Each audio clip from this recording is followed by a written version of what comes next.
Hello friends, চলে এসেছি অনেক দিন পরে তোমাদের জন্য একটা নতুন ভিডিও নিয়ে। আর আজকের ভিডিও খুব ভালো হতে চলেছে। যে ভিডিওটা তোমাদের ছোটদের এবং বড়দের সকলেরই খুব পছন্দ হবে। এই দেখো, চলে এসেছি আমরা বেঙ্গল সাফারিতে। এই বেঙ্গল সাফারিতে এই প্রথমবার আমি এলাম এবং এসেছি আমি আর আমার হাজব্যান্ড বেড়ানোর উদ্দেশ্যে। আর এসেছে আমাদের সঙ্গে বৌদিরা, আমার ভাই বউ আর আমার সেজ বৌদি, আর আমার ভাইপো ভাইজিরাও আছে। আমরা সবাই মিলে শিলিগুড়িতে যে বেঙ্গল সাফারি রয়েছে সেখানে আমরা ঘুরতে এসেছি। তো বৌদিদের বাড়ি থেকে কাছাকাছি হয় এটা। আমরা অটোতে করে এসেছি। অটোতে তোলা ভিডিওগুলো ক্যাপচার হয়ে ওঠেনি আর কি, আমি পোস্ট করতে পারলাম না, ভালো আসেনি। তো তারপরে আমরা এসে এখানে দেখে নিলাম যে এখানে কী কী জিনিস রয়েছে এবং কোনটা রাইড করতে আমাদের কীরকম চার্জ পড়বে। এই যে তোমাদের সামনে যে বিভিন্ন রকমের এখানে রাইডিং রয়েছে সেগুলোর চার্ট আমি তুলে ধরলাম। এরপর আমরা আস্তে আস্তে ভেতরের দিকে প্রবেশ করলাম, টিকিট কেটে ভেতরে প্রবেশ করলাম। আর এই দেখো, এখানে রয়েছে একটা টয় ট্রেন। অ্যাকচুয়ালিতে এটাকে ট্রেন বলা যাবে না, একটা টয় বাসই বলা চলে। ট্রেনের আদলে রয়েছে, কিন্তু এটা কার টানছে, মানে গাড়ি দিয়ে টানা হচ্ছে। খুবই কালারফুল ছিল জায়গাটা এবং আমাদের এই টয় ট্রেনটা। সবাই খুব ইন্টারেস্টেড হচ্ছিল, বিশেষ করে বাচ্চারা। আর প্রচুর ভিড় ছিল, যদিও আমরা আর সানডে আর স্যাটারডেতে যাইনি, কিন্তু তবুও দেখলাম এখানে প্রচণ্ড মানুষের রাশ রয়েছে। তো খুবই ভালো লাগছিল ভেতরে গিয়ে, একদম আলাদা রকমের একটা পরিবেশ। আমরা ন্যাচারালি যেসব পার্কগুলোতে যাই সেগুলোতেও ভিড় থাকে, কিন্তু পার্কের পরিবেশ আর বেঙ্গল সাফারির পরিবেশ সম্পূর্ণ আলাদা। এখানে প্রকৃতি যেন তার সবুজ রং নিয়ে মানে আমাদেরকে অ্যাট্রাকশনের জন্যই বসে রয়েছে। চারিদিকে শুধু সবুজ আর সবুজ, আমি চোখ সেরাতে পারছিলাম না। আর তোমরা জানো আমি গাছ পাগল মানুষ। তারপরে আমাদের পেয়ে গিয়েছিল প্রচুর খিদে।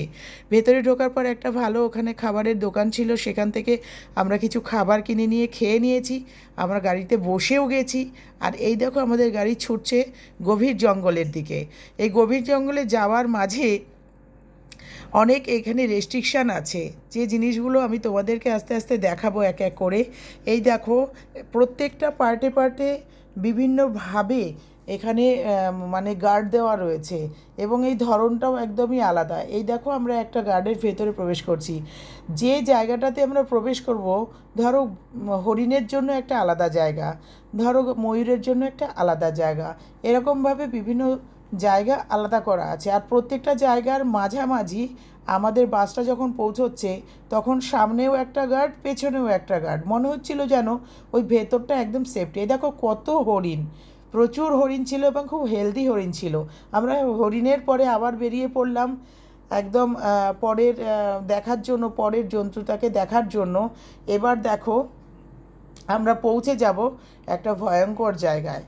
আর সেই জায়গাতে গিয়ে দূর থেকে দেখে ভালো লাগলেও, এই দেখো, হ্যাঁ ঠিকই ধরেছে, এটা ভাল্লুক। দূর থেকে দেখতে ভালো লাগছে ভাল্লুকটাকে, কিন্তু সামনে গেলে বুঝতেই পারছো সে কতটা খতরনাক। এই দেখো, গাছের ওপরে উঠে বসে আছে একজন, মানে কত উঁচু গাছ, ভীষণ উঁচু, প্রায় ধরো 20-22 ফুটের একটা গাছ। সেই গাছের টঙে উঠে বসে আছে।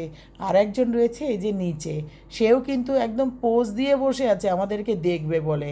আর মাঝে মাঝে সে একটু নড়ছিল। এবার আমরা চলে আসছি বাঘের খাঁচায়, মানে এটা চিতাবাঘের খাঁচা। চিতাবাঘের জন্য আলাদা খাঁচা এবং রয়্যাল বেঙ্গলের জন্য আলাদা খাঁচা। তবে আমরা প্রত্যেকটা জন্তু জানোয়ার কিন্তু এখানে দেখতে পেয়েছি। যেগুলি রয়েছে প্রত্যেকটাই কিন্তু আমাদের যে ড্রাইভার দাদা ছিলেন, এই দেখো চিতাবাঘ রাস্তার ধারে বসে আছে। তো ড্রাইভার দাদা কিন্তু চেষ্টা করেছে খুঁজে খুঁজে আমাদেরকে সবকটা জন্তু জানোয়ার দেখানোর জন্য। আর এখানে রয়েছে একটা খাঁচা।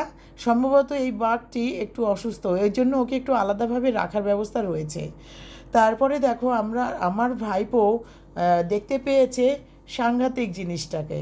আর তাকে দেখার জন্য সে তার সিট ছেড়ে উঠে গিয়ে ভিডিও ক্যাপচার করার চেষ্টা করছে। আর সেই সময়টাতে কিন্তু আমি তুলিনি ছবি। বাসের প্রত্যেকটা লোক কিন্তু তার সিট ছেড়ে দাঁড়িয়ে পড়েছিল এই জিনিসটা দেখার জন্য। ধীরে ধীরে সে কিন্তু দেখা দিয়ে দিয়েছে। সে একটা এখানে জলাধার করা রয়েছে, সেই জলাধারের ভেতরে মাথা ডুবিয়ে বসেছিল। তারপরে আমাদের শব্দ পেয়ে একটু মাথাটা তুলেছে। আর অপোজিট থেকে আরেকজন বেরিয়ে আসছে, দেখো তার চাল চলনটা দেখো, মানে হাঁটাটাই যেন একটা রয়্যাল ব্যাপার আছে।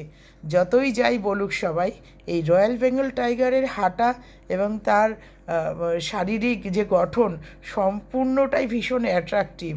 মানে দেখতে এত সুন্দর লাগছিল, খুবই ক্লোজ করে কাছের থেকে দেখতে পেয়েছিলাম।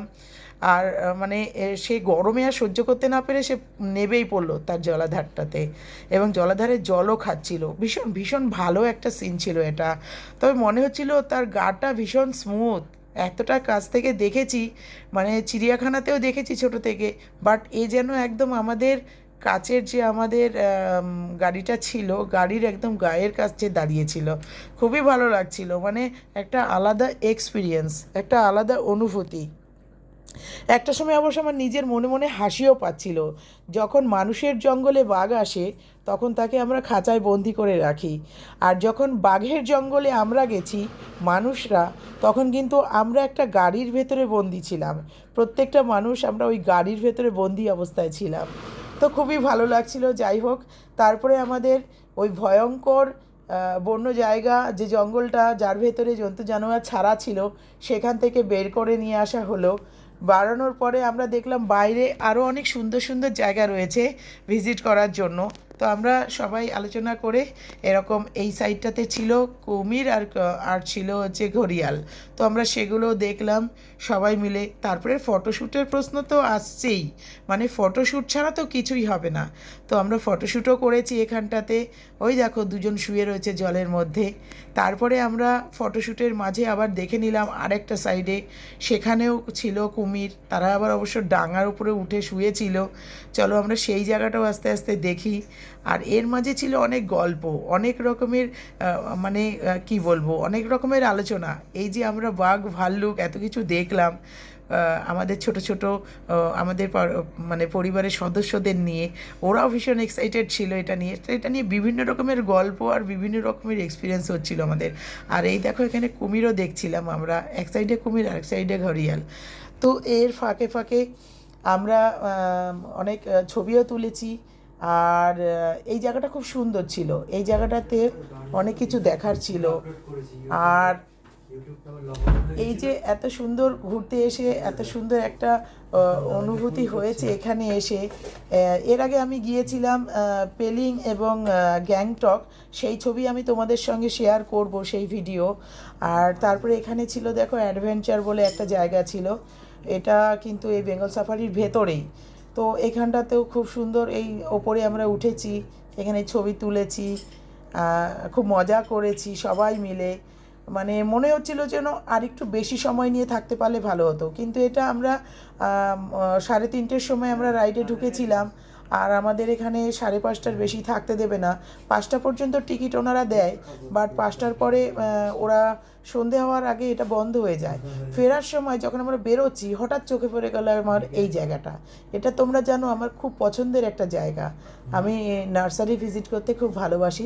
তো এখানে একটা ছোট্ট একটা জায়গা করেছিল ওনারা, এখানে বেশিরভাগই ছিল তোমার অর্কিড ছিল, তারপরে ছিল তোমার ওটাকে কি বলে,